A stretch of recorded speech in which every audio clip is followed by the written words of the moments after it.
الحمد لله رب العالمين والصلاة والسلام على خاتم النبيين وعلى آله الطيبين الطاهرين وعلى أصحابه الراشدين المتأدبين كثيرا كثيرا إلى يوم الدين.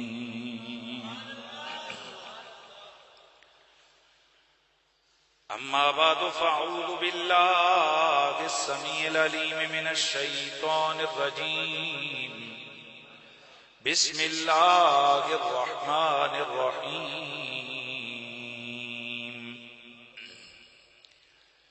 إنما يريد الله ليذهب عنكم الرجس أهل البيت ويطهركم تطهيرا.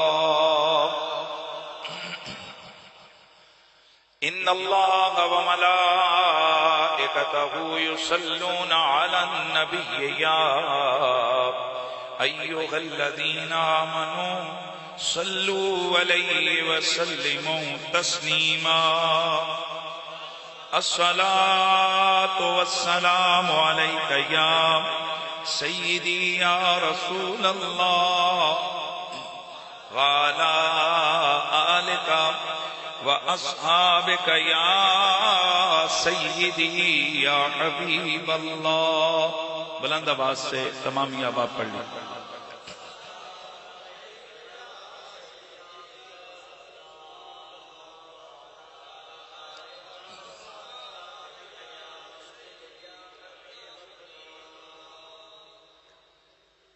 باغ جنتے کے مداح خانے آل بیت اور تم کو مئیدہ نار کا اے دشمنان آل بیت تم کو مئیدہ نار کا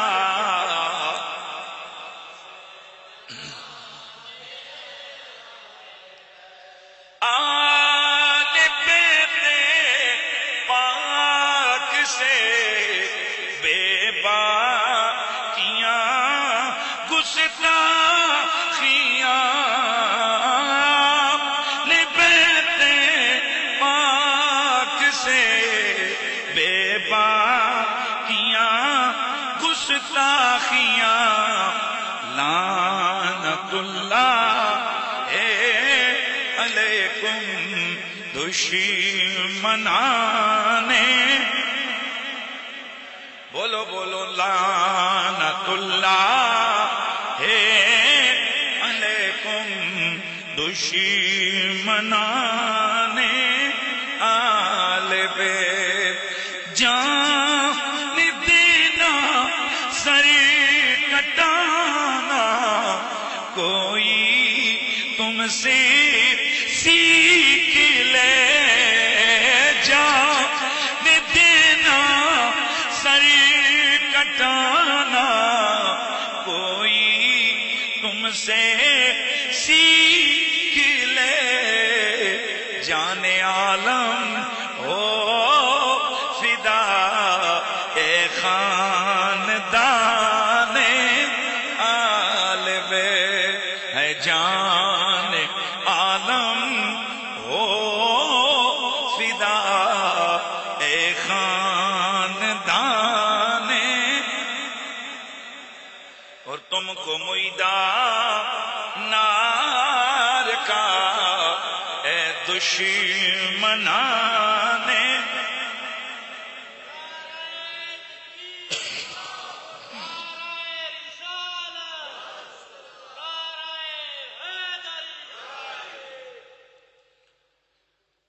بعد از حمد و صلاۃ لائق تعظیم و تکریم جمیع حاضرین و سامعین، السلام علیکم ورحمۃ اللہ تعالی وبرکاتہ. مالک کی بے حساب مہربانیاں اس کا لا تعداد ان گنت کرم ہے کہ اس رب قدیر نے مجھے اور آپ کو صحت والی زندگی عطا فرمائی ہے۔ اللہ نے ہمیں عقل اور شعور کی دولت عطا فرما کر اس عقل اور شعور کو حضور کی بارگاہ ناز میں قربان ہونے کا جذبہ عطا فرما دیا۔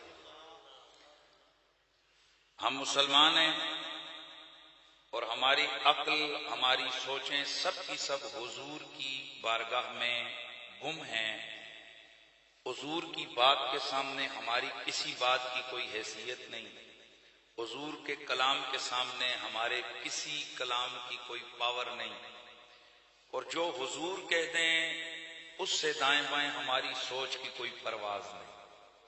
ہماری عزتیں بھی حضور کی اطاعت میں، ہماری بلندی درجات بھی حضور کی اطاعت میں، ہماری نجات بھی حضور کی اطاعت میں۔ کتاب لا-ریب قرآن مجید نے کئی حوالوں سے حضور کی امت کی تربیت کی ہے، لیکن سب سے زیادہ زور عقیدے پہ دیا ہے۔ اگر عمل کے حوالے سے 300-400 آیتیں ہیں تو عقیدے کے حوالے سے کئی ہزار آیتیں ہیں۔ آپ صرف عقیدہ قیامت اور قبر اور آخرت کو دیکھ لیجئے، آپ کو 1500 سے زیادہ آیتیں ملیں گی۔ عقیدہ توحید، عظمت رسالت کو آپ دیکھیے تو آپ کو ہر قرآن کے 2-3-4 رکوعوں کے اندر بھی اور اس کے بعد قرآن کسی قصے یا واقعے کو بیان کرے گا، پھر مڑ کے اس کے تناظر میں عقیدے پہ آ جائے گا، جس سے ہم لوگ یہ سمجھتے ہیں کہ عقیدے کا درست ہونا یہ بہت زیادہ ضروری ہے۔ اور اس کے بعد قرآن نے اعمال صالحہ پر زور دیا ہے، کیونکہ اسی کے ذریعے سے کسی بھی مسلمان کی شخصیت نکھر کے سامنے آتی ہے۔ حضور اصل کائنات ہیں، منبع فیوز و برکات ہیں، منبع ہدایت و حکمت ہیں۔ آپ ہی ہیں وہ جنہوں نے ہمیں اللہ کی توحید کی خبر دی، اور آپ ہی ہیں وہ جنہوں نے ہمیں قبر، قیامت، حشر سب کچھ بتایا۔ جس نبی نے ہمیں اللہ کے ایک ہونے کا بتایا، جس نبی نے ہمیں قبر قیامت کا بتایا، جس نبی نے ہمیں وحدانیت خداوندی کے حوالے سے ایجوکیٹ کیا، اسی نبی نے چند باتوں پر اپنی امت پہ بہت زیادہ زور دیا۔ آپ حیران ہوں گے کہ اللہ کے رسول نے نماز اور روزے پہ بڑا زور دیا ہے، لیکن اتنا زور نماز اور روزے پہ نہیں دیا جتنا اپنی اہل بیت کے حق پہ دیا۔ وہ الگ بات ہے کہ ہمارا مزاج یہ ہو گیا کہ ہم مسواک کی فضیلت پر تو چوکوں اور چوراہوں میں درس شروع کر دیں، ہم پگڑی اور امامے کے لیے تو جنگ و قتال بابا کر دیں، حالانکہ یہ بالاتفاق یہ امور سنت ہیں، ان کے ترک سے کسی کو آپ جہنمی نہیں کہہ سکتے، سنت ہیں، ثواب کا کام ہے، اور حضور کی ہر سنت پہ ہم قربان۔ لیکن سوال یہ پیدا ہوتا ہے کہ کیا حضور نے مسواک اور امامے اور دیگر سنتوں پہ زیادہ زور دیا یا اپنی اہل بیت کے حق ادا کرنے پہ زیادہ زور دیا؟ ایک دو نہیں ہے، عام طور پر یہ جتنے مدارس میں علماء اور طلباء ہم لوگ پڑھاتے رہے وہ پڑھتے رہے، ہم نے بھی پہلے پڑھا، ایک جرنل سا قانون بیان ہوتا ہے کہ صاحب شریعت جس آرڈر کو بیان کر کے اس کے ساتھ وعید بیان کر دے کہ اگر یوں نہ کیا تو یوں ہو جائے گا، وہ واجب ہوتا ہے، اور اگر اور زیادہ زور دے تو فرض۔ بندگان خدا، اللہ کے رسول نے تو کون سا خطبہ ہے، کون سا مقام ہے کون سا وہ بڑا اجتماع ہے کہ جہاں اللہ کے حبیب نے اپنی اہل بیت کی عظمت کو بیان نہیں کیا، اور جہاں ان کے حق کی حفاظت کے لیے اللہ کے رسول نے آواز کو بلند نہیں کی۔ کہیں تو حضور فرماتے ہیں میں تم میں دو بڑی چیزیں چھوڑ کے جا رہا ہوں، ایک اللہ کی کتاب لا ریب ہے اور دوسری میرے اہل بیت ہے۔ اگر ان میں سے کسی کے ساتھ ہی وابستہ ہو جاؤ گے میرے بعد کبھی تم گمراہ نہیں ہو سکتے۔ اور کہیں آپ ڈرا کر جا رہے ہیں، ڈرا رہے ہیں، اللہ اللہ ڈرا رہے ہیں، حضور ڈرا رہے ہیں، اذکرکم اللہ فی اہل بیتی، میں تمہیں اللہ یاد کروا رہا ہوں اپنی آل کے معاملے میں، اللہ یاد کرواؤں تمہیں اپنی آل کے معاملے میں۔ خیال کرنا میرے بعد تم ان کے ساتھ کیا سلوک کرتے ہو۔ اور پھر اللہ کا حبیب ڈرا رہے ہیں اپنی امت کو کہ وہ کہیں حضور کی اہل بیت کے حق میں گڑبڑ نہ کریں، اور یہاں تک فرماتے ہیں کہ جس کے دل میں ایک رائی کے دانے جتنا بغض میری اہل بیت کے خلاف ہوا، میں محمد قسم کھا کے کہتا ہوں وہ جنت کی خوشبو بھی محسوس نہیں کر سکے گا۔ اور کہیں وہی اللہ کا رسول فرماتے ہیں کہ جو اس حالت میں مرا کہ اس کے دل میں ذرہ برابر بھی اہل بیت کا بغض ہوا، اس کا اختتام یہودیوں کے ساتھ ہوگا، وہ یہودیوں کے مرے گا۔ مجھے بتائیے اس کو اتنے سال جہنم میں جلایا جائے گا، یہ بڑی وعید ہے، یہ بڑا ڈراوا ہے، یا وہ کافر ہو کے مرے گا یہ بڑا ڈراوا ہے؟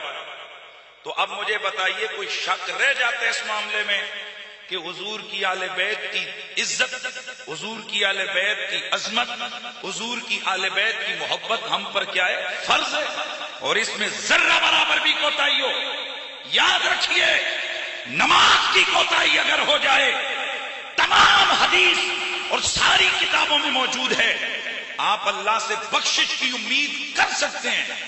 میرے نبی نے فرمایا اگر میری اہل بیت کا بغض ہوا قلب میں ایمان داخل ہی نہیں ہو سکتا ہے۔ بھائی آپ کو سمجھ نہیں آئی میں نے کیا کہا؟ نماز روزہ زکوٰۃ کا سارا مسئلہ ہوتا ہے کس پر؟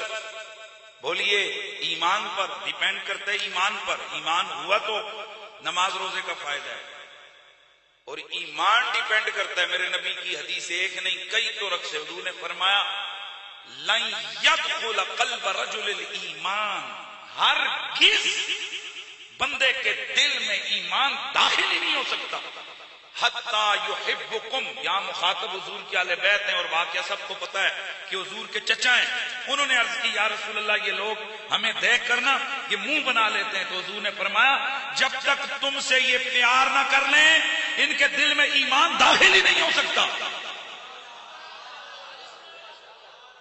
میں آپ سے پوچھنا چاہتا ہوں چچا بھی بڑی شان والا ہے، چچا بھی بڑا پیارا ہے، اور اگر چچے کے حوالے سے کوئی گڑبڑ کرے، بھائی مانا چچا ایک عزت تکریم والا رتبہ ہوتا ہے، لیکن یاد رکھیے اس میں کوئی شک نہیں چچا اہل بیت میں ہوتا ہے، اس میں کوئی شک نہیں ہے ماں اہل بیت میں ہوتی ہے، اس پر میں تقریر کر چکا ہوں دلائل کے ساتھ۔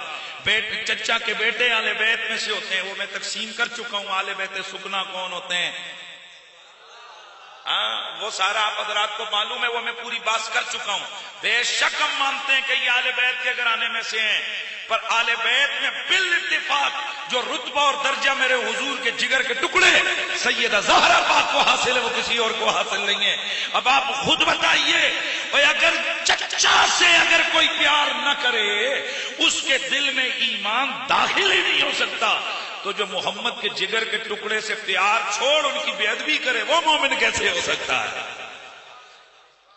اس لیے ہم اہل سنت و جماعت جہاں باقی عقیدے توحید و رسالت پر زیادہ زور دیتے ہیں، وہیں پر ہم اہل سنت و جماعت حضور کی اہل بیت کی محبت، صحابہ کی احترام اور ان کی تکریم اور ان کی عزت پر بھی ہم بہت زیادہ زور دیتے ہیں، کیونکہ یہ چیزیں بھی ایمان کے لیے بہت زیادہ ضروری ہیں۔ تو چونکہ یہ سارا گھرانہ ہی شان والا گھرانہ ہے، لیکن اہل بیت اطہار کے جو 12 ائمہ ہیں اللہ نے انہیں کچھ ایسی انوکھے طرز سے نوازا ہے۔ اب یہاں پر اگر کوئی بندہ کہے جی وہ باقی نہیں ہے، یہ کیوں وہ کیوں، تو ہم یہاں پر اتنا ہی کہیں گے. میں ادھر کل فیصلہ آباد گیا تھا، وہاں ایک خطیب نے میرے سے پہلے تقریر کی، اس کی باقی باتیں اپنی جگہ پر، اس کے ایک جملہ مجھے بڑا پسند آیا. وہ جملہ وہ بار بار یہی کہہ رہا تھا کہ اتنے ضرورت نہیں ہے بولن دی، بس مالکاں دی مرضی ہے. اب کوئی پوچھے کہ جناب ہجرت والی رات جب آپ ابو بکر صدیق کو لے کر گئے تو اس وقت اور بھی تو صحابہ موجود تھے، ان کو لے جاتے، آپ ابو بکر پاک کو کیوں لے کر گئے؟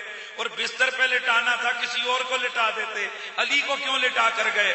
اور پھر آپ نے توجہ ہے، آپ نے فتح مکہ کے بعد جس وقت آیت یہ سورہ برات نازل ہوئی جس کو سورۃ التوبہ کہتے ہیں، جب یہ نازل ہوئی حضرت سیدنا حضرت ابو بکر صدیق پہلے سے حج کے نگہبان اور امام بن کر جا چکے تھے، پیچھے سے میرے نبی نے علی پاک کو بھیجا، انہوں نے جا کر اعلان کیا. اب بندہ پوچھے جب ابو بکر موجود ہیں پھر علی کو بھیجنے کی کیا ضرورت ہے؟ تو اس ہر سوال کا ایک ہی جواب ہے، اتھے میری تیری نہیں چلتی، اتھے بس مرضی ہے مالکاں دی. بھائی بولو بولو بولو، اتھے میری تیری عقل دی نہیں چلنی، اتھے مرضی ہے. پھر بولو اتھے مرضی ہے مالکاں دی. یہ مالکوں کی مرضی ہیں. حبش کے کالے بلال کو کعبے کی چھت پہ کھڑا کر دے. ہاں، اور یہ مالکوں کی کیا ہے؟ بولو پھر بولو، یہ مالکوں کی کیا ہے؟ مرضی ہے.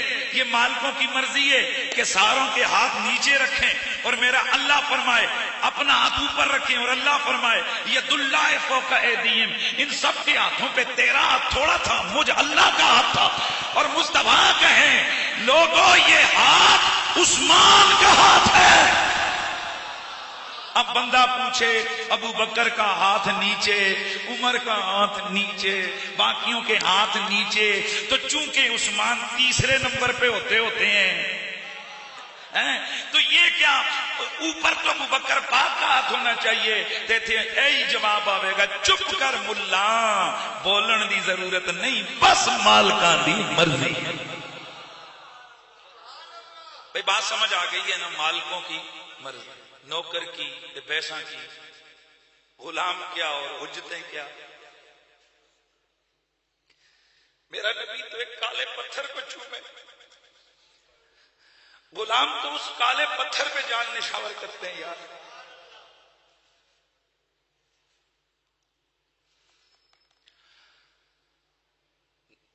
بس مرضی مالکہ. تو مالکوں نے نا ساری اہل بیت کو چن کے رکھا تھا، پر ان میں سے 12 کو ایسا چنا ہے نا. بات سمجھ آ رہی ہے کہ حدیثوں میں ان کا ذکر کیا، ان میں سے کئی ابھی دنیا میں آئے نہیں ہیں، لیکن ان کی بشارتیں میرا حضور پہلے دے کر جا رہے ہیں. اس مناسبت سے اہل بیت ساری پیاری ہے، پر 12 اماموں کی اپنی شان ہے. اور اگلا جملہ یہ 12 امام نا، یہ شیعوں کے پتہ نہیں ہوتے ہوں گے کہ نہیں ہوتے ہوں گے، ہم اس باس میں نہیں پڑھتے، پر یہ کنفرم ہے کہ یہ سنیوں کے امام ہے. بھلا کون ایسا بے غیرت سنی ہے جو مولا علی کو ادھر ڈال دے، ان کے کھاتے میں بھیج دے؟ کون ایسا چلا لونا سنی ہے جو حسن و حسین کو ان کے کھاتے میں دے دے؟ بھائی کون ایسا بے وقوف آدمی ہے جو زین العابدین و امام باقر و امام جعفر صادق و موسیٰ کاظم و علی رضا و محمد تقی و علی النقی و محمد حسن عسکری و امام مہدی کو ان کے کھاتے میں ڈالے؟ یہ ہمارے ہوتے ہیں، اس لیے جب یہ ہمارے ہیں تو ان کے ذکر بھی ہم ہی کریں گے. او بھائی ان کا ذکر بھی بولو ہم کریں گے. 22 رجب المرجب حضرت شہزادہ مصطفیٰ یکی از ائمہ اہل بیت حضرت سیدنا امام جعفر صادق رضی اللہ تعالیٰ عنہ علیہ السلام، ان کا یوم ہے. اس مناسبت سے آج امام جعفر پاک کی بارگاہ میں نذرانہ عقیدت پیش کریں گے. سبحان اللہ کی آواز آئے، ماشاءاللہ، پھر سبحان اللہ کی آواز آئے. امام جعفر صادق علیہ السلام یہ آل بیت کے ائمہ میں سے چھٹے امام ہیں. ان کے سنِ ولادت میں اختلاف ہے، بعض کے نزدیک 80 یعنی 80 ہجری، بعض کے نزدیک 82 اور بعض کے نزدیک 83. سال جو بھی ہو 80 ہو 82 ہو یا 83 ہو سال جو بھی ہو، امام بہت بڑا تھا، آنے والا بڑا عالی شان تھا۔ آپ کی والدہ حضرت ابوبکر صدیق کی پڑ پوتی، بسم اللہ، کون؟ پڑ پوتی حضرت سیدہ فروہ بنت قاسم بن محمد بن ابی بکر، حضرت ابو بکر کی بیٹی اسما، یار بسم اللہ، حضرت قاسم کی والدہ اسما بنت عبد الرحمن بن ابی بکر، تو حضرت ابو بکر صدیق رضی اللہ تعالی عنہ، ذرا غور کیجئے گا، میں پھر عرض کر دوں، حضرت قاسم جو ہیں یہ پوتے لگتے ہیں حضرت، بولے نا، حضرت ابو بکر صدیق کے، ان کی بیٹی ہیں فروہ، یہ فروہ ماں ہیں، والدہ ہیں سیدنا جعفر صادق علیہ السلام کی، اور یہ جو فروہ ہیں یعنی حضرت جعفر کی ماں جی ہیں، ان کی امی ہیں اسما، اور وہ ڈائریکٹ پوتی ہیں دوسرے بیٹے سے حضرت عبد الرحمن کی طرف سے حضرت ابو بکر صدیقی۔ اس لیے امام جعفر صادق علیہ السلام فرمایا کرتے تھے کہ ولدنی الصدیق مرتین، مجھے ابو بکر صدیق نے 2 مرتبہ جنم دیا ہے، یعنی 2 رشتوں سے وہ میرے نانا لگتے ہیں۔ کیا مطلب؟ ایک تو میری والدہ کے والد کی طرف سے اور دوسری میری والدہ کی والدہ کی طرف سے، وہ 2 طرف سے میری جد لگتے ہیں۔ اور یہ جو بات میں نے آپ کے سامنے بیان کی ہے، یہ علامہ ابن تیمیہ نے اپنے فتاوی میں اور علامہ عبد الرؤف مناوی نے طبقات کے اندر اس بات کو روایت کیا ہے۔ حضرت امام جعفر صادق علیہ السلام کو بڑی شانیں حاصل تھیں۔ آپ کے القابات ہیں الطاہر، الفاضل، اور سب سے مشہور آپ کا لقب ہے الصادق۔ کیا لقب ہے بولیے؟ الصادق۔ آپ کا حلیہ یہ تھا کہ آپ کا جسم درمیانہ تھا، نہ بہت لم تڑنگے اور نہ بہت چھوٹا کر، بلکہ اتنی صاف رنگت تھی کہ جو آپ کو ایک بار دیکھتا لازمی وہ مڑ کے پھر دیکھنے کی کوشش کرتا۔ ایسی اللہ تعالیٰ نے وجاہت عطا فرمائی تھی۔ آپ کتنے بڑے عالم ہیں، ایک بات تو یہ یاد رکھیے کہ آل بیت اطہار کو کسبی سے زیادہ وہابی علم ملا ہے۔ کیا عرض کیا میں نے؟ کسبی علم کہتے ہیں جو رٹا لگا کر یہ مدرسے میں استادوں کے جناب گوڑے گٹے کر کے تھے، ایک ہوتا ہے وہابی علم جو من جانب اللہ خصوصی طور پر اللہ کی طرف سے عطا کیا جاتا ہے، اس کو کیا کہتے ہیں؟ وہابی۔ اب حضرت امام اعظم ابو حنیفہ کو دیکھیے تو امام اعظم ہے، ذرا بولتے ہیں امام اعظم ہے۔ اچھا، بڑے بڑے جو 4 فقہ ہیں، شافعی، مالکی، حنبلی، حنفی، ان میں سے جو امام ابو حنیفہ ہیں وہ ان دوسرے جو فقہاء ہیں ان کے کسی نہ کسی حوالے سے استاد لگتے ہیں۔ اب ذرا ہم بتانا چاہتے ہیں امام جعفر صادق کون ہے۔ امام جعفر صادق علیہ السلام آپ کے شاگردوں میں حدیث کے امام سفیان ثوری، امام ابن عیینہ،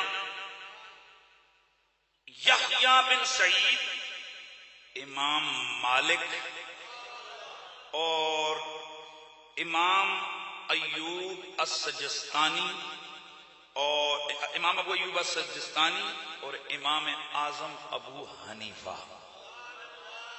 امام ابو حنیفہ ان کے شاگرد ہیں، کس کے؟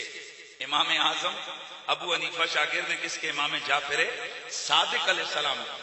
اور امام اعظم ابو حنیفہ رحمت اللہ تعالی علیہ آپ اکثر فرمایا کرتے تھے، یہ تو خیر ہر بندے کو یاد ہے، لولا السنتان لہلک النعمان، اگر 2 سال جو میں نے شہزادہ رسول کی خدمت میں علم سیکھا، اگر وہ 2 سال مجھے میسر نہ آتے ابو حنیفہ ہلاک ہو جاتا۔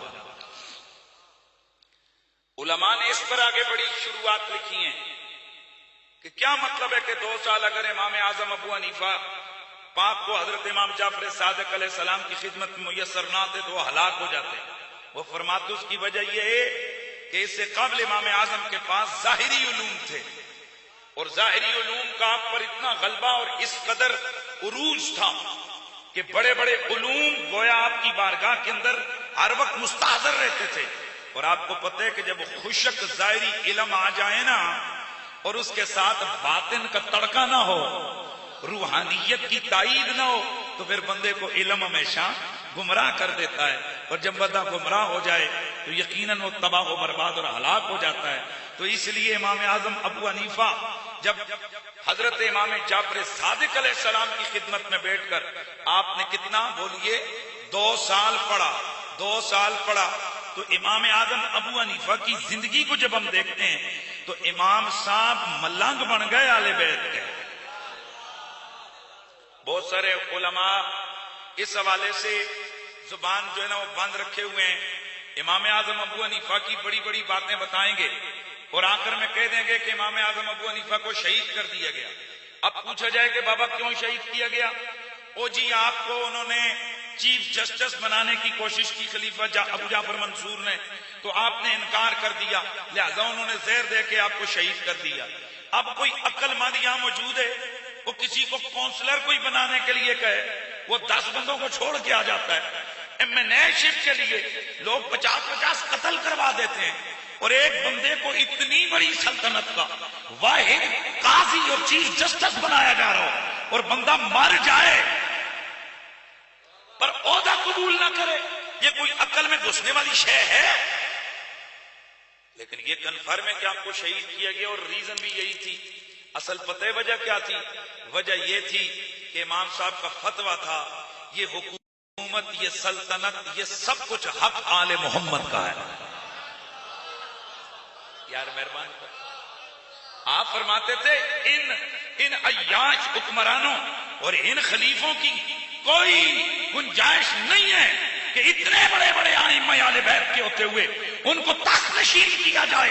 جب یہ خبر ملی اس ابو جعفر منصور کو کہ یہ میری حکومت کو نہیں مانتے، تو چنانچہ اس نے کہا ڈائریکٹ ہاتھ ڈالنا یہ بھی بڑا مشکل ہو جائے گا، چونکہ ان کے ہزاروں شاگرد ہیں، بڑا ان کا روب ہے، بڑا دبدبہ ہے. چنانچہ اس نے کیا کیا، اس کو مشیروں نے سمجھایا، کہا بڑا عہدہ دے دو، جب تم عہدہ دو گے یہ اس حکومت کا حصہ بنیں گے تو خود بخود فتویٰ ان کے گلے میں فٹ ہو جائے گا.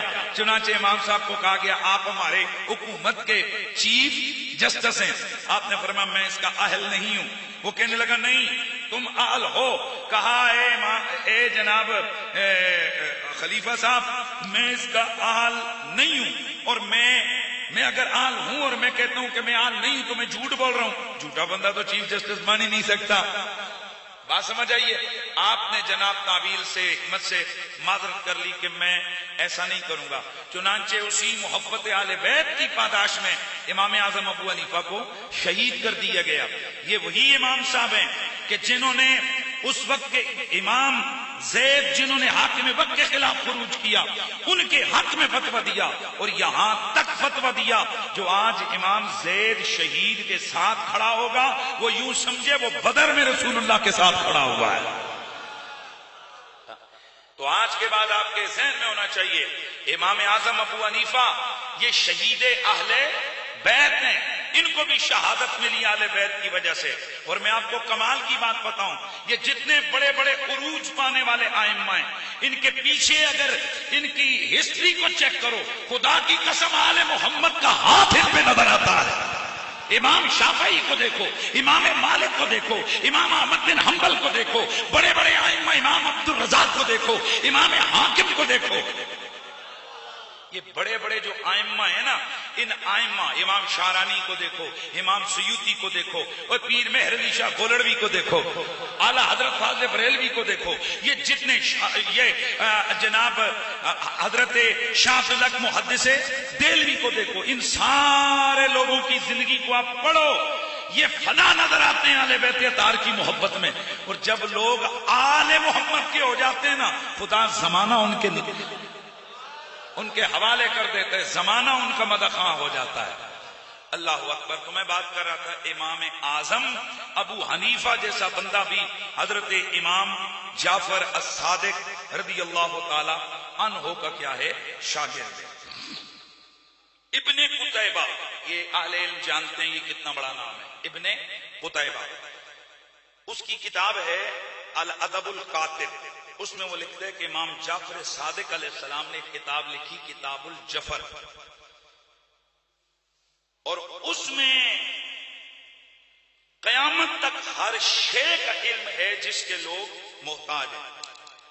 اور آپ امام جعفر صادق آپ فرماتے ہیں کہ ہمارے علوم غابر و مربوز ہیں جنہیں ہم سینوں میں پوشیدہ رکھتے تھے اور کانوں تک پہنچا دیتے ہیں. کیا کرتے ہیں بولیے؟ کانوں تک، سینوں میں محفوظ کرتے ہیں اور کانوں تک پہنچا دیتے ہیں. اس کی وجہ یہ کہ اس پر بالاتفاق علماء کو اتفاق ہے کہ آل بیت اطہار کو اللہ نے خاص قسم کے علوم بھی عطا فرمائے. امام آل سنت امام احمد رضا فاضل بریلوی نے اس پر پورا ایک مضمون لکھا ہوا ہے کہ آل بیت اطہار کے علوم عام لوگوں کے علوم سے کیا ہیں؟ جدا گانا. آپ کو یاد ہوگا کہ میں نے پچھلے جمعے آپ کے سامنے مولا علی پاک کرم اللہ تعالی وجہ الکریم کا ذکر کرتے ہوئے یہ بات بیان کی تھی کہ صحابہ کرام پوچھنے لگے اور دیگر لوگ پوچھنے لگے کہ کیا علی کوئی خصوصی کتاب ہے تمہارے پاس؟ کیا کوئی خاص الگ سے تمہارے پاس کتاب ہے، یا الگ سے کوئی آپ کے لیے اہل بیت کے لیے آسمان سے کوئی چیز اتری ہے کہ آپ وہ باتیں کرتے ہیں کہ جہاں تک ہمارا ادراک اور ہمارا شعور بھی نہیں پہنچ سکتا، ہماری عقل کی پرواز نہیں ہو سکتی؟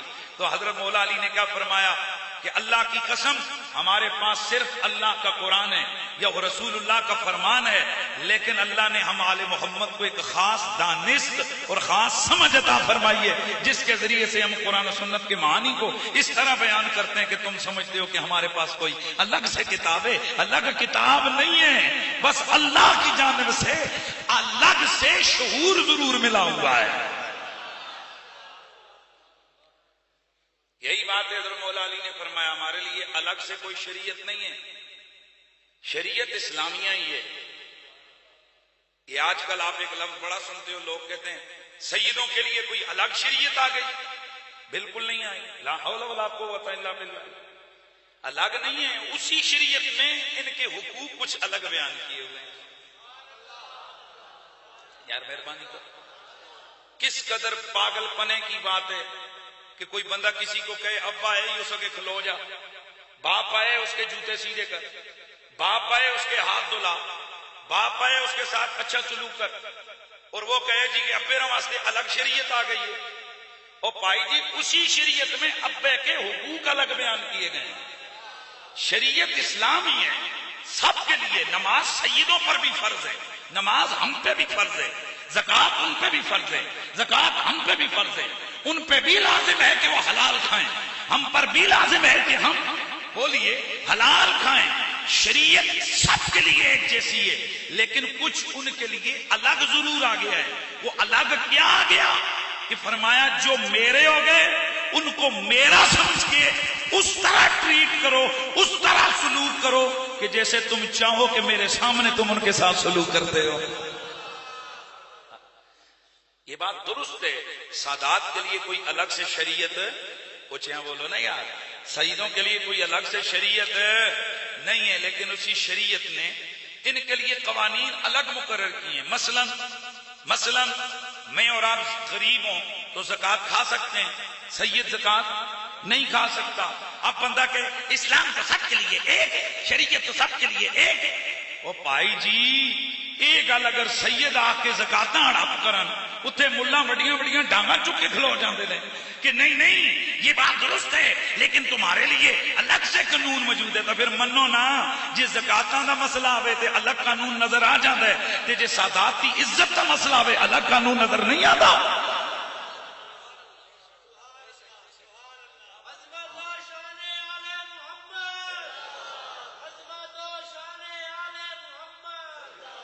او بات سنو، اللہ کے نبی کی نسبت کی بدولت آل بیت اطہار کے ساتھ صحابہ نے الگ سے ٹریٹ کیا ہے. اور یہ کتنی دفعہ ہم آپ لوگوں کو بتا چکے. بتاؤ مجھے ذرا کوئی ہمت کرے نا کہ جناب حضرت ابو بکر صدیق نے سیدہ زہرا کا حق معاذ اللہ ثم معاذ اللہ حق کھایا تھا. بولو. میں کہتا ہوں یہ سوچ بھی جہنم میں جانے والی ہے. اچھا بولو بھائی, اچھا بولو. اور یہ خیال آنا بھی. میرے مرشد کریم, آج ان کے صاحبزادے قسمت سے یہاں موجود ہیں, میرے مرشد کریم فرمایا کرتے تھے دو ہستیاں بارگاہ رسالت میں آپ میں ان کا بڑا قربت کا مقام ہے. اگر ذرہ برابر بھی گڑبڑ ہوئی بارگاہ رسالت سے بندہ کوسوں میل دور چلا جاتا ہے. وہ کون ہے؟ فرمایا ایک سرکار کے جگر کا ٹکڑا سیدہ زہرا ہے اور دوسرے جناب ابو بکر صدیق ہیں. ہم سوچ بھی نہیں سکتے ہیں کہ جناب سیدنا ابو بکر صدیق رضی اللہ تعالیٰ عنہ ان سے کبھی کسی معاملے میں بھی اہل بیت کے معاملے میں حق تلفی ہوئی ہو. کیا ہوئی ہے؟ تو یہ بھی تو اہل سنت کی کتابوں میں ہے کہ دھوپ پہ جا کے سیدہ زہرا کے بوئے پہ کھڑے ہو گئے. وہ بھائی جب حق نہیں مارا, یہی گل تے رافضیوں نو سمجھ کوئی نہیں آئی. اگر حق نہیں مارا تھا تو دروازے پہ کیوں کھڑے ہوئے تھے؟ او بندے بنو. کئی دفعہ آپ کسی سرکاری عہدے پہ فائز ہوتے ہیں, توجہ ہے جی, آپ کی جس طرح یہ کئی دفعہ پولیس والوں کو حکم ہوتا ہے فلاں کام کر دو, تو سرکاری آرڈر پہ کام کر کے بعد میں آپ سے کہتے ہیں جی مجھ سے کئی دفعہ ان پولیس والوں نے معذرت کی, بلکہ بعض دفعہ ممتاز قادری صاحب کی اس تحریک کے دوران مجھے گرفتار کیا گیا, مجھے مارا پیٹا جاتا تھا, تو افسر رو بھی پڑتے تھے, کہتے تھے یہ مفتی صاحب سانو پتہ ہے کہ تہاڈا جرم قصور کوئی نہیں, تسی صرف حضور دی گل کرتے ہو, لیکن ہم مجبور ہیں اپنی نوکریوں کے ہاتھوں. کئی دفعہ روئے بندے. اب یہ کیا ہے؟ وہ مجبور ہیں اپنے آرڈر کے. ابو بکر صدیق مجبور تھے رسول اللہ کے آرڈر کے. بھائی بات سمجھ آ رہی ہے کہ نہیں آ رہی؟ بھائی بات سمجھ آ رہی ہے نا؟ اب سیدہ کائنات کا حق نہیں کھایا ابو بکر نے, لیکن محسوس ہوا کہ سیدہ کائنات آئیں یا پیغام بھیجا, شاید ایک ممکنہ صورت تھی کہ ان کے قلب نازک پر یہ بات گراں گزری ہو, حالانکہ کوئی جرم نہیں, کوئی حق تلفی نہیں. اس کے باوجود ابو بکر صدیق دھوپ میں کھڑے ہیں. مولا علی آئے, فرمایا زہرا پتہ ہے دروازے پہ کون کھڑا ہے؟ یہ جملہ ذہن میں رکھیے, کون کھڑا ہے؟ علی. فرمایا امیر المومنین کھڑے ہیں. کیوں کھڑے ہیں وہ؟ ان کو اندر لے آئیے. فرمایا زہرا وہ سمجھتے ہیں کہ کہیں تم ان سے ناراض تو نہیں ہو. آپ نے فرمایا اللہ کی قسم ہے علی, میری ان سے کوئی ناراضگی نہیں ہے. جب ابو بکر صدیق پاک نے یہ بات گارنٹی کی سن لی تو واپس چلے گئے. میں اب سوال پوچھنا چاہتا ہوں, ابو بکر صدیق کو ڈٹ جانا چاہیے نا, میں تو شریعت کی بات میں تو وہی کر رہا ہوں جو نانے نے کی ہے. ان کو بھی پتا تھا وہ ایک جائز کام پہ بھی سیدہ کا دل دکھ جائے حضور ناراض ہو جاتے ہیں. مولا علی سے بڑا کون ہے؟ مولا علی پاک دوسری شادی کا ارادہ کرتے ہیں. حضرت سیدہ زہرا پاک کو پتا چلتا ہے, جیسے عام طور پر طبعی طور پر عورت کو دکھ ہوتا ہے دوسری شادی کا, حضور کی خدمت میں عرض کرتی ہیں بابا جان علی دوسری شادی کرنا چاہتے ہیں. میرے نبی نے بلا بھیجا اور بلا کے آپ نے فرمایا میں نے سنا ہے کہ علی دوسری شادی کر رہا ہے, ایسا نہیں ہو سکتا. اب دو ہی کام ہیں کہ یا تو وہ میری بیٹی کو طلاق دے دے, یا دوسری جس لڑکی سے شادی ہو رہی, جس عورت سے شادی کر وہ کر لے. میرے نبی نے فرمایا وہاں فرمایا تھا کہ زہرا کا دل دکھنا یہ قبول نہیں ہے. مجھے اب بتاؤ قرآن علی پاک کو اجازت نہیں دیتا کہ فانکحوا ما طاب لکم من النساء مثنی و ثلاث و رباع, کہ 2 3 4 شادیاں کرو. جب اللہ کا قرآن اجازت دیتا ہے تو علی کہہ دیتے نا کہ اللہ بڑا ہے یا فاطمہ بڑی ہے, اور پھر وہ کہہ دیتے نا فاطمہ نبی کی بیٹی ہے تو میں حضور کی جان ہوں, میں حضور کا قریبی ہوں, میں حضور کا ویر ہوں. لیکن علی پاک کو جب نبی نے بتایا تو اب کل کائنات کے ہر مسلمان مرد کے لیے اجازت ہے وہ 4 شادیاں کرے, پر علی کے لیے بین ہے. وجہ کیا ہے؟ کام جائز ہے پر آزار فاطمہ کا باعث ہے. علماء فرماتے ہیں ہر وہ کام جو زہرا پاک کی دل آزاری کا باعث بن جائے وہ جائز کام بھی ہو ناجائز ہو جاتا ہے.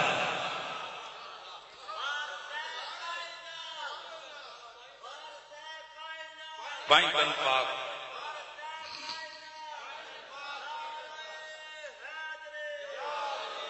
تو میں عرض کر رہا تھا کہ مت یہ لوگوں سے متاثر ہوں وہ جی سیدہ واسطے الگ شریعت آ گئی, سیدہ واسطے الگ شریعت نہیں آئی، سادات کی شریعت وہی ہے، لیکن تم بندے کے پتر بنو، مولویوں خواصے نہ کرو، لوگوں کو بتاؤ اسی شریعت میں حق سیدوں کے الگ سے بیان کیے گئے ہیں، الگ سے بیان کیے گئے ہیں۔ میں آگے چل کے عرض کرتا ہوں، لیکن میں امام جعفر صادق علیہ السلام کی خدمت میں عرض کر رہا ہوں، آخری بات میں گولڑے کے بابے کی کروں گا۔ ان سے بڑا مفتی اعظم کوئی بھی نہیں ہے، ہمارے نزدیک شہنشاہ گولڑا سے بڑا کوئی نہیں ہے اس زمانے میں، ان کی تعلیمات ہمارے لیے مشعل راہ ہیں، سبحان اللہ کی آواز ہے۔ اور میرے پاس جو ویسے آتے ہیں سند بند لگانے کے لیے وہ تو آیا کریں، باقی سب کو میرا مزاج پتا ہے۔ اب ہم لوگ بالکل کھل کے آ چکے ہیں، ہاں میں تو علی کے ساتھ ہوں، تو کس کے ساتھ ہے؟ اب آ گئے ہو میدان میں تو پھر کھل کے بات ہو، ہم علی کے ساتھ ہیں، تم کس کے ساتھ؟ ہاں ہم ہیں آل بیت اطہار کے ساتھ، بولیے۔ ہاں کئی لوگ یہ ہم سمجھ رہے کہتے ہیں وہ جی قریشی صاحب کہتے ہیں میں آل بیت کے تڑے گا ہوں تو صحابہ کے تڑے گئے، اور بندے دا پتر بن، صحابہ دا کوئی الگ تڑا ہے، صحابہ بھی اسی تڑے میں شامل ہے، صحابہ آل بیت ہے کہ ان کے مقابلے میں کوئی رافضی ہے، کوئی ناسبی ہے، کوئی خارجی ہے، کوئی کیا ہے، کوئی کیا ہے، کوئی کیا ہے۔ الحمدللہ ہم حضور کی آل بیت اور صحابہ کے ساتھ تعلق رکھنے والے لوگ ہیں۔ امام پیار سے نا، پیار سے، امام جعفر صادق علیہ السلام۔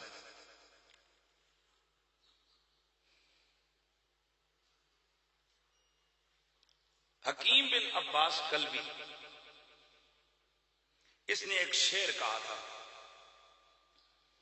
صلبنا لکم زیدن علی جزء نخلہ فلم اور مہرین علی الجزء یسلب۔ تھوڑا سا میں اس کا بیک گراؤنڈ اس شعر کا آپ کے سامنے بتانا چاہتا ہوں۔ امام جعفر صادق علیہ السلام کے چچا تھے حضرت زید، شہید ہو گئے۔ آل بیت اطہار کی 99% بڑی بڑی جو ہستیاں ان کو صرف شہید ہی کیا گیا، شہید کرنے والوں کی نسلیں ختم ہو گئی، پر آل محمد آج بھی جگمگ کر رہے ہیں۔ ذرا بتاؤ مجھے وہ اموی حکمرانوں کا کیا بنا؟ آج کسی کو پتا ہے کہ وہ مروان کی نسل کدھر گئی، یزید کی نسل؟ خود یزیدی تھوڑی قربت رکھنے والا بندہ ہے، ابن تیمیہ کا قریبی بنتا ہے ابن کثیر جیسے بندے نے لکھا 3 پشتوں پر 15 بیٹے بیٹیاں تھے یزید کے، لیکن تیسری پشت کے بعد نام و نشان ہی مٹ گیا۔ فَقُطِعَ دَابِرَ الْقَوْمِ الَّذِينَ ظَلَمُوا۔ اللہ فرماتے ہیں ہم ظالموں کی جڑ سے انہیں کاٹ کے پھینک دیتے ہیں۔ آئے ہائے ہائے ہائے ہائے ہائے، تانا مارا تھا نا امام زین العابدین کو سامنے کھڑا کر کے یزید نے، تیرا تو کوئی بھی نہیں رہا، یہ دیکھ حکومت میری، یہ تخت میرا ہے، سب کچھ میرا ہے، اب تو بتا تو کیا ہے؟ تم تو میرے دربار میں قیدی بن کے کھڑے ہو۔ یہ باتیں ہو ہی رہی تھی کہ ادھر آذان ہوئی، امام زین العابدین مسکرائے، مسکرا کے فرمایا یزید تجھ سے پوچھنا چاہتا ہوں، باقی سب کچھ مٹا دیا، میرے نانے کا نام آذانوں سے بھی تو مٹا کے دکھا۔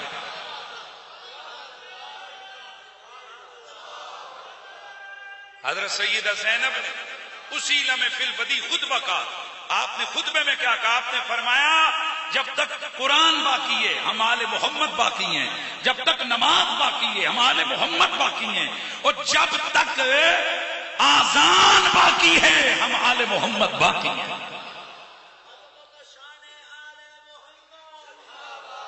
آپ نے فرمایا یزید وہ اگر سب کچھ کر لیا ہے، میرے بھائی کا سر نیزے پہ کھڑا کر دیا، 6 مہینے کے لیے اصغر کا گلہ کاٹ دیا، ہم آل محمد کی ان عصمت دار، پردہ دار، عفت معاب خواتین کو تو نے قیدی بنا کر ننگے اونٹوں کی پشتوں پہ بٹھا کر کئی 100 میل اتنا لمبا سفر کروا دیا، ہمیں تو نے اتنا سب کچھ ہمارے سامنے، اور چل سارا کچھ کر لیا ہے، دیکھ تیری ہی حکومت کی، تیری ہی مرکزی جامع مسجد میں نام تو ہمارے نانے کا لیا جا رہا ہے، اپنے نانے کا نام شامل کر کے دکھا، کوئی جواب نہیں، مٹ گئے، ہاں مٹ گئے، مٹتے ہیں مٹ جائیں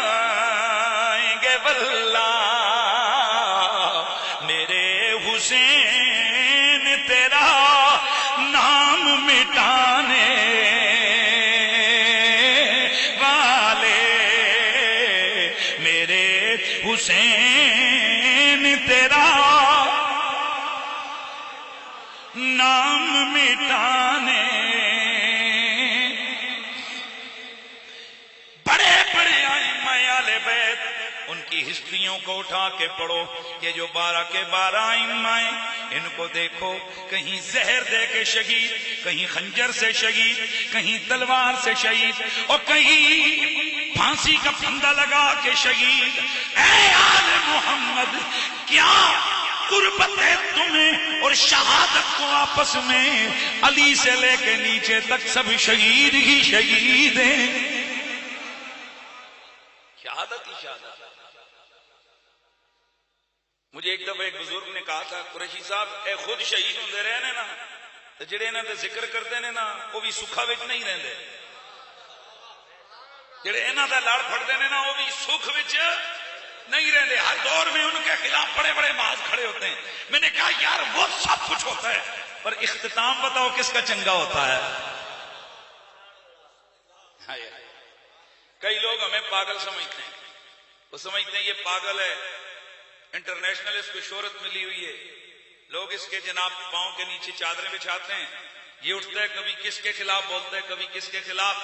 اور کئی مجھے میری طرف واٹس ایپ کرتے ہیں، مشورے دیتے ہیں، آپ کہاں تھے کہاں چلے گئے؟ میں نے کہا میں دنیا میں گم تھا، والے محمد کے قریب ہو رہا.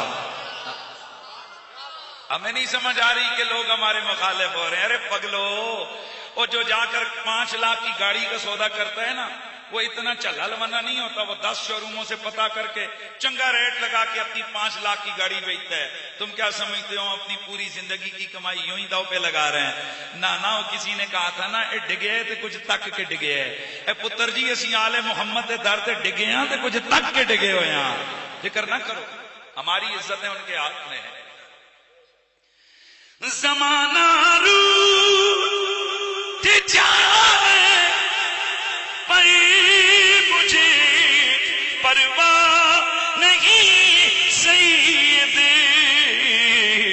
میری عزت بچانے کو علی کا نام کافی ہے، میری عزت بچانے کو علی کا نام. بندے کو زندہ رہنا ہے نا، مرنا تو ہے ہی ہے. وہ ارتغل بن کے کیوں نہ جیے، کردوغلو کیوں بنے ہیں؟ یہ کئی ہوتے ہیں نا جو تاریخ کے کردوغلو، کئی مذہب کے کردوغلو ہیں جو اوپر سے اور ہیں اندر سے اور ہیں. الحمدللہ ہم جو اوپر سے ہیں وہی اندر سے ہیں. منافقت نہیں ہے ہمارے اندر، ہم کھل کھلا کے بات کرتے ہیں اور انشاءاللہ کرتے رہیں گے جب تک ہماری زندگی ہے. ہاں وہ گل سنو نا، وہ کسی ہائے ہائے ہائے کسی نے جو پیالہ ہوتا ہے نا، پیالہ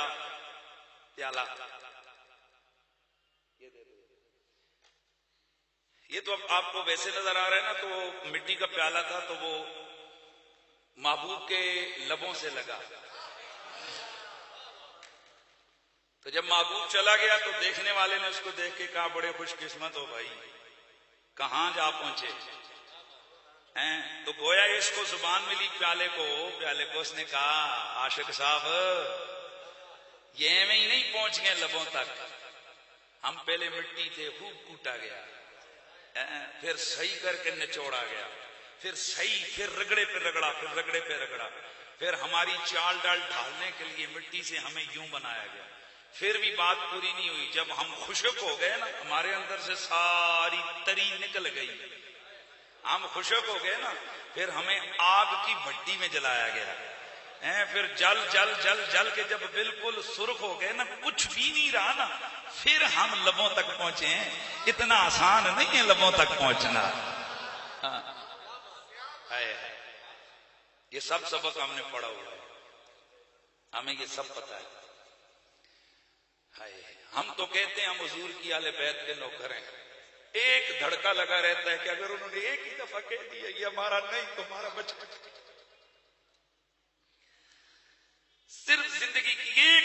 کیا ہے کہ ہم تو کہتے ہیں کہ ہم ان کے، صرف وہ ایک دفعہ اڑ کے کہتے ہیں ہاں ٹھیک کہتا ہے یہ ہمارا.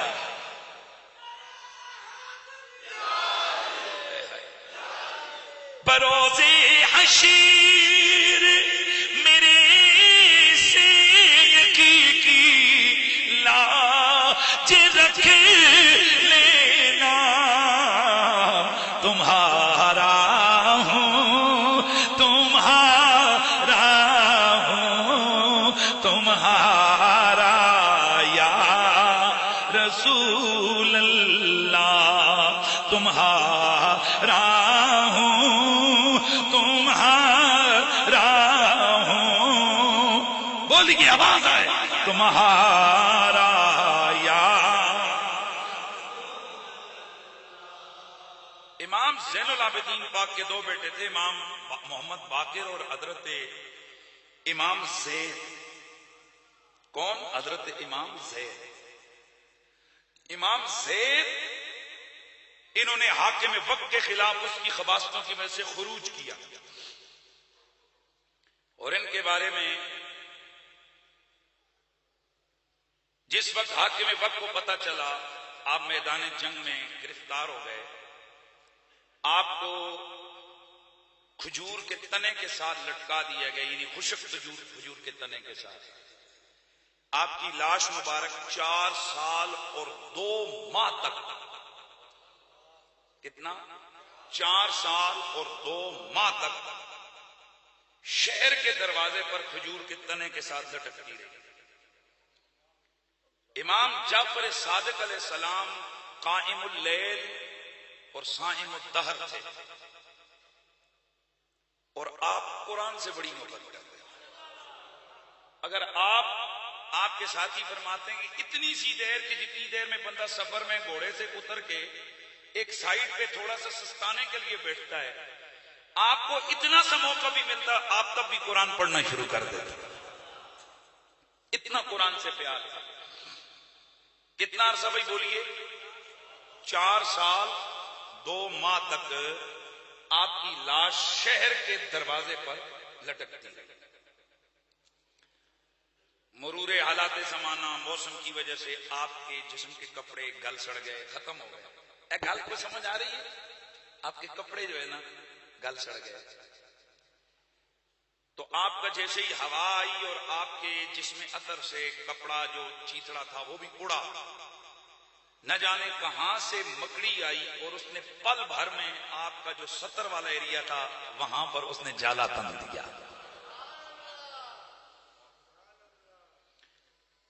کتاب کا نام ہے مشاہیر علماء الامصار، امام ابن حبان نے لکھی ہے.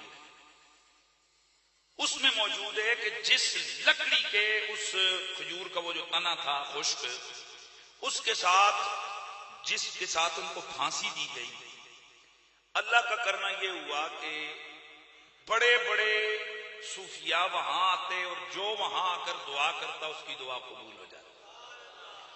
تہذیب الکمال میں لکھا ہے کہ خواب میں جب آپ کو شہید کیا گیا تو دیکھا گیا حضور کو کہ حضور نے وہ لکڑی پکڑی ہوئی ہے، اور لکڑی پکڑ کر آپ فرما رہے ہیں کہ ہاذا ہکذا تفعلون بولد، تم نے میرے بیٹے کے ساتھ یہ سلوک کیا ہے. یہ جب آپ کی لاش وہ مکڑی نے وہ کیا، ایک تو پہلے سے حکمران حیران ہو گئے کہ 4 سال، دیکھو نا عقل کے اندھے، سمجھ میں نہیں آ رہا کہ 4 سال تک لاش لٹک رہی ہے، لاش خراب نہیں ہو رہی ہے. ان پاگلوں کو سمجھ تو آ جانا چاہیے تھا، پر نہیں. لیکن جب مکڑی نے جالا تنا تو ہر طرف چمے گویاں لوگوں نے باتیں کرنی شروع کر دی کہ یار یہ حق تھے. چونکہ یہ عوام کا پرانا سلسلہ ہے، یہ بندے کو مانتے شہادت کے بعد ہی ہے، اور بعض تو ایسے عقل پہ پردے پڑے ہوتے ہیں وہ 4 سال کے بعد مانتے ہیں. ماننے لگے تھے دیکھو جی اس میں کوئی نہ کوئی تو ان کی شان ہے کہ ان کی جناب. تو جیسے ہی حکمرانوں نے دیکھا انہوں نے کہا نہیں بھائی یہ تو ہمارے گلے میں پڑ رہا ہے. انہوں نے کیا کیا؟ انہوں نے لاش کو اتارا. لاش اتاری گئی، لاش اتار کے جلانے کا حکم دیا گیا. لاش کو جلا کر اس کی کی راکھ ایک قبر بنا کر، اور جو بقیہ ہڈیاں جلی ہوئی تھیں ان کو ایک قبر بنا کے وہاں دفنایا گیا۔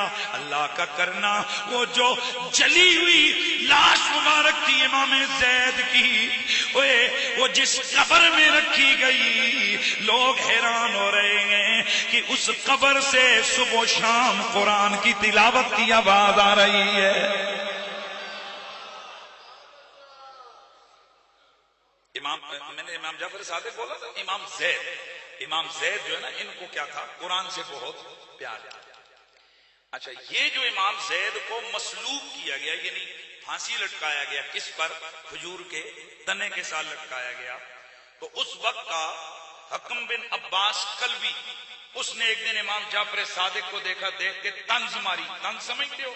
شعر پڑا، کہنے لگا اسی تے تہاڈا زید کھجور تے ٹنگیا ہے، اس تو پہلے اسی کدی بھی کسی نو کھجور تے ٹنگے ہویا نہیں ویکھیا۔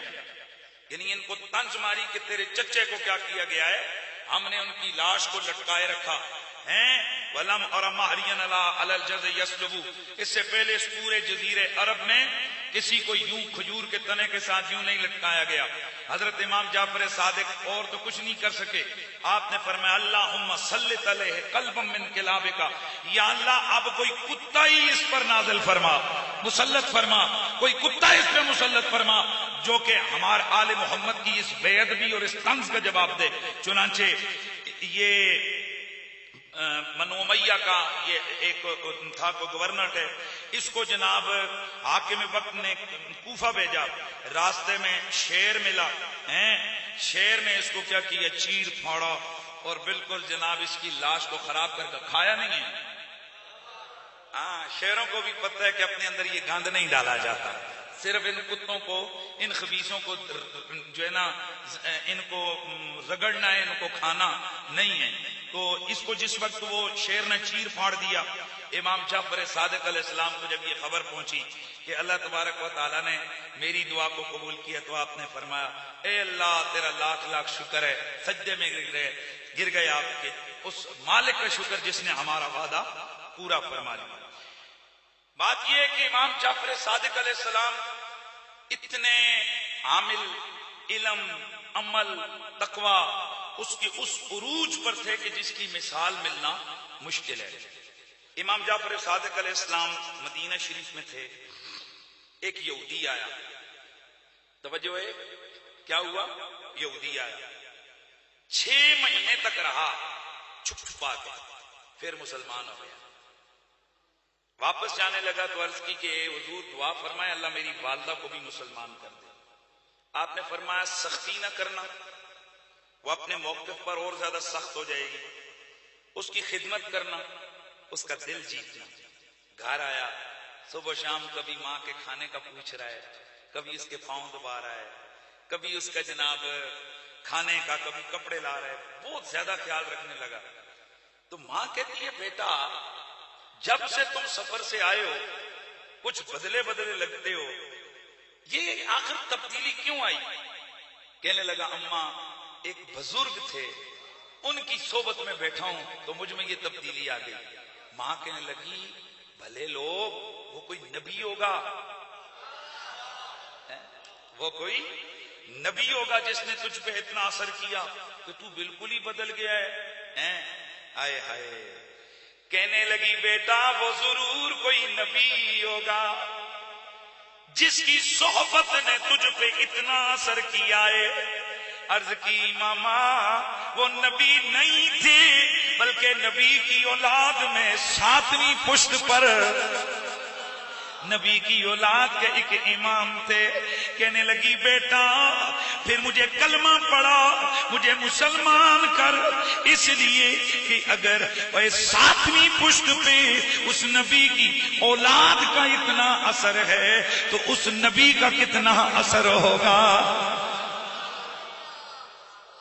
اگر اولاد کے اس فرد کی اتنی بڑی شان ہے تو اس نبی کی کتنی بڑی شان ہے۔ گرامی المرتبت حاضرین، امام جعفر صادق کی بہت ساری خدمات بھی ہیں دین کے لیے، آپ کی تعلیمات بھی ہیں اور آپ کی کرامات بھی ہیں، اور یہ کرامات سنانے کا مطلب یہ ہے کہ تاکہ ان کی شخصیت کی عظمت دل میں جاگزیں اور محبت بڑھے۔ حضرت شیخ ابو البصیر فرماتے ہیں کہ میں مدینے گیا تو میرے ہمراہ میرے کنیز تھی۔ ایک شب میں نے اپنی کنیز سے مباشرت کی اور پھر غسل کے لیے نکلا تو اتنے میں دیکھا کہ سامنے سے امام جعفر صادق آ رہے ہیں اور بہت سے لوگ ان کے جناب آستانہ کرم پہ حاضر ہونے کے لیے جا رہے ہیں۔ تو میں نے غسل نہ کیا اور میں ادھر چل پڑا۔ جیسے ہی میں اندر جا کر بیٹھا تو میری طرف دیکھ کے فرمایا ابو بصیر شاید تمہیں یہ علم نہیں کہ انبیاء کرام اور ان کی اولاد کی رہائش گاہوں پر عالم جنابت میں نہیں جایا جاتا۔ عرض کیے ابن رسول میں نے بہت سارے لوگوں کو ادھر آتے دیکھا تو میں سوچا کہ شاید بعد میں اس رش میں ملاقات نہ ہو سکے۔ میں نے کہا غسل بعد میں کر لیں گے، پہلے آپ سے ملاقات کر لیتے ہیں۔ تو آج کے بعد ایسا نہیں ہوگا۔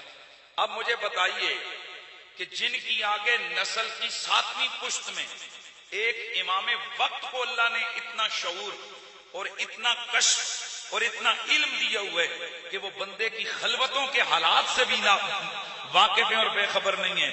خدائی جانے زہرا پاک کی کتنی بڑی شان ہوگی، مولا علی کی کتنی بڑی شان ہوگی، اور خود مدینے کے تاجدار کی کتنی بڑی شان ہوگی۔ حضرات آپ کی بہت بڑی شان ہے، انشاءاللہ پھر اس موضوع پر کبھی، لیکن یہ تو حاضری کے لیے میں نے کیا ہے۔ موجودہ حالات میں سادات کے حوالے سے بڑی بات چل رہی ہے اور ایک جملہ دینے لگا ہوں، ان مولویوں کی سمجھ کوئی نہیں آتی۔ سال ہو گئے چیخ رہے ہیں کہ فاطمہ معصوم نہیں ہے۔ کیا کہتے ہیں؟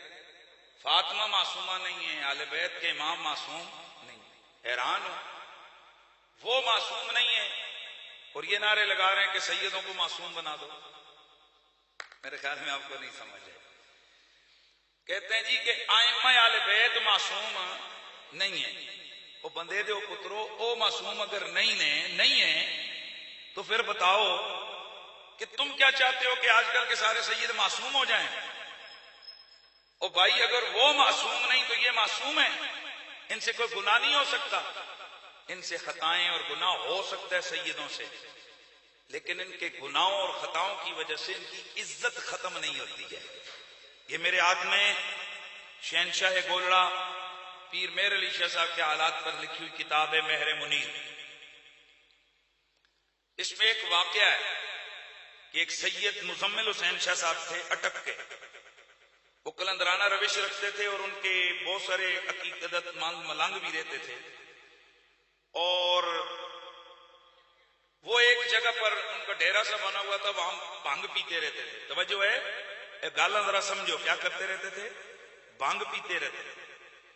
اس پر علاقے کے لوگوں نے وہاں کے ایک سردار تھا جو پیر مہر علی شاہ صاحب کا مرید تھا، اس کو شکایت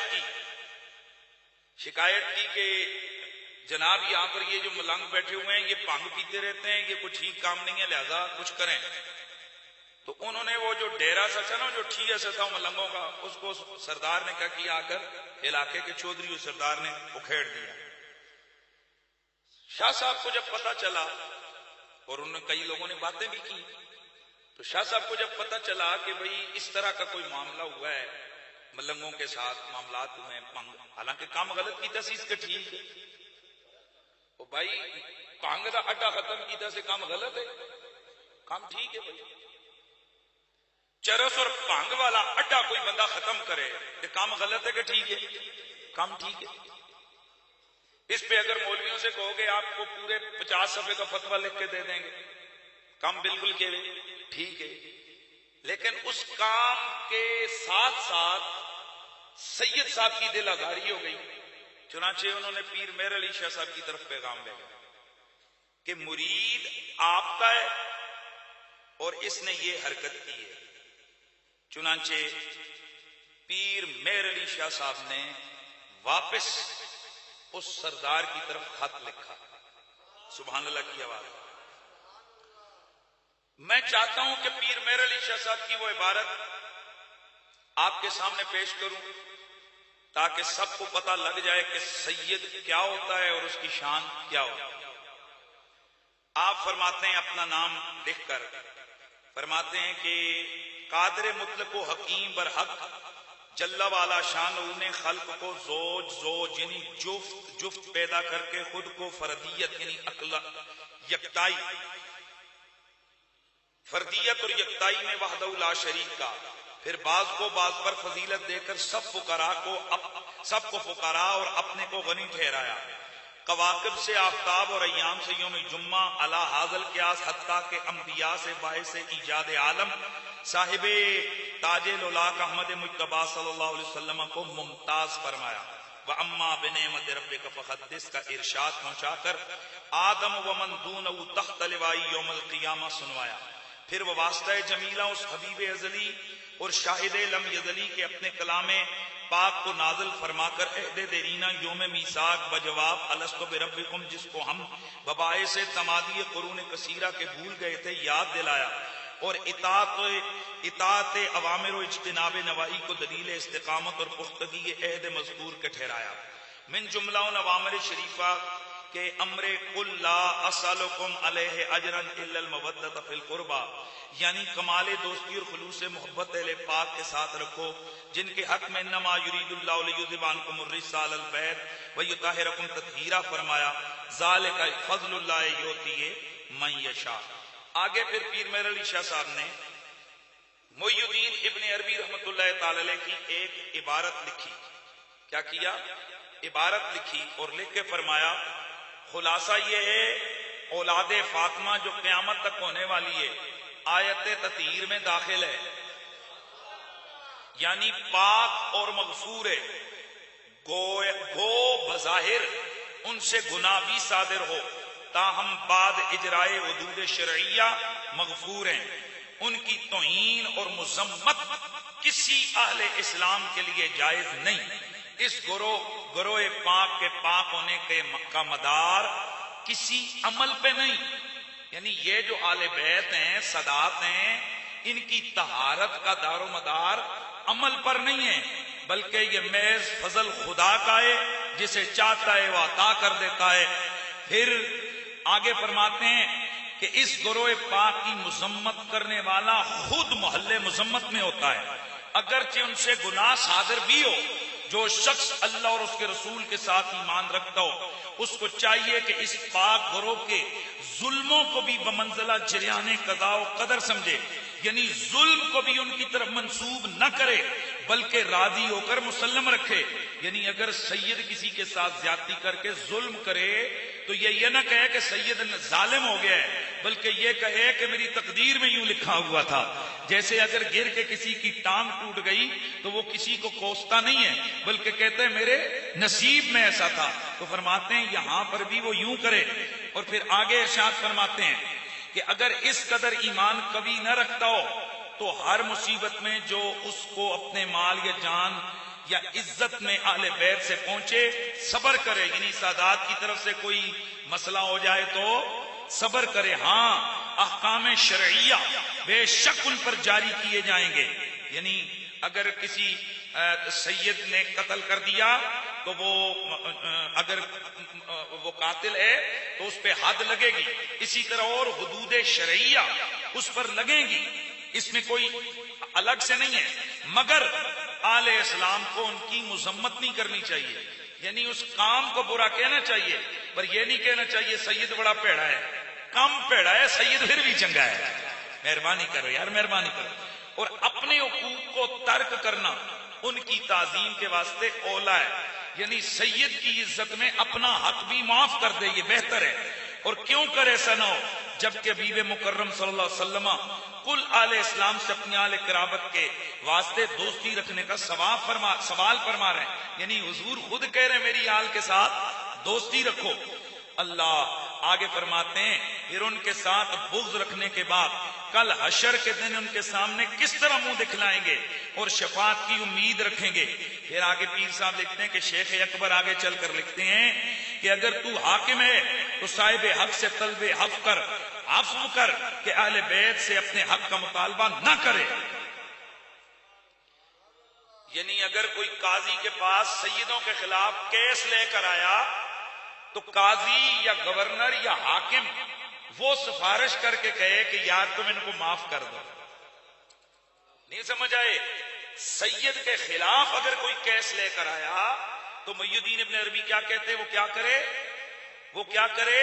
وہ حاکم جو ہے وہ اس بندے وہ جو حق لے کر آیا وہ اس کو ترغیب دلائے، اس کو کہے کہ یار سید نل کی کیس لڑ رہے ہیں، ان کو کیا کر معاف کر دے.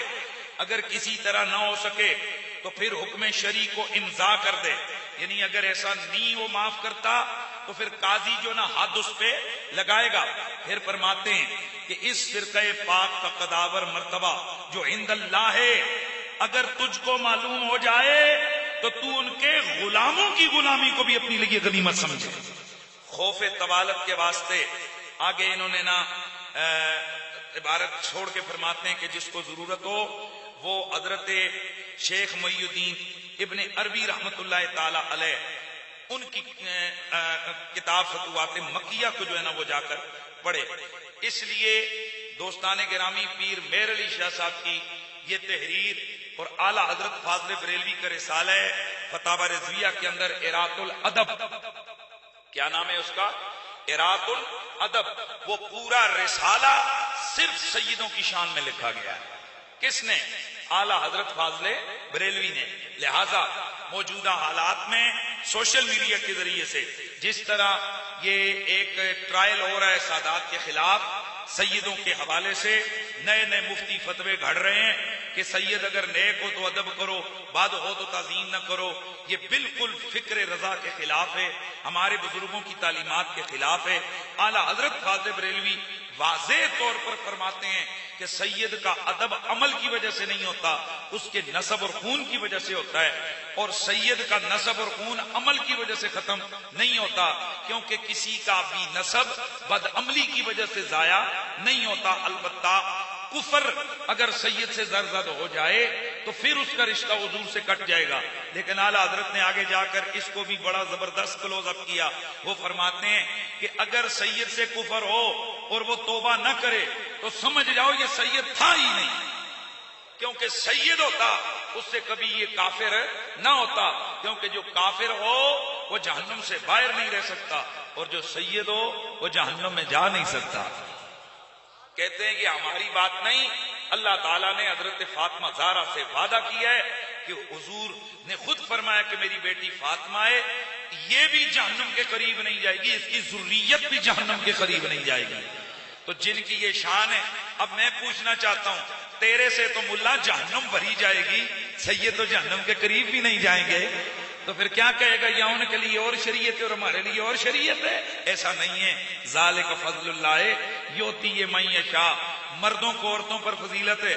ان کڑیاں باہر کھڑی ہو جاون نہیں ہمیں بھی حق دو، ہمیں یہ کیوں نہیں ہے، ہمیں یہ کیوں نہیں ہے، ہمیں بھی حق دو کہ ہم جڑیوں کو طلاق دیں، ہمیں بھی حق دو کہ ہم کم از کم 4 نہیں تو 2 شادیاں تو کریں. وہ بھی تو کھڑی ہو جائیں، ہم بھی تو مخلوق ہیں، ہم بھی تو جناب ہم بھی تو ہیں نا ہمارے لیے.